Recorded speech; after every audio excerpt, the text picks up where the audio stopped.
এ কি রে, তুই এরকম মন মরা হয়ে বসে আছিস কেন? কি আর বলি, আমার পোড়া কপাল।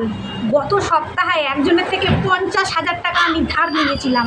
সে বলে গেছে আজ বিকেলের মধ্যে সেই টাকা যদি আমি শোধ দিতে না পারি তাহলে আমাকে ধনে প্রাণে শেষ করে দেবে। আমাকে মনে হচ্ছে আজকে বিষ খেতেই হবে। বিষ না খেলে আমি আর আজকে বাঁচবো না রে, বাঁচবো না। আরে এই ব্যাপার, তুই আগে বলবি তো।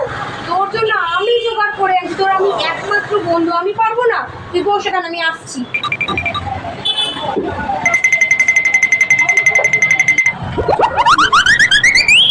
কি রে, জোগাড় করতে পারলি পারলি?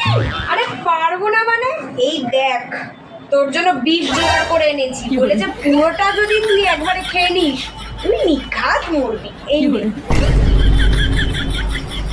মানে তুই আমার জন্য টাকা না নিয়ে এসে তুই বিষ নিয়ে এসছিস? এই তোর বন্ধুত্ব? দাঁড়া,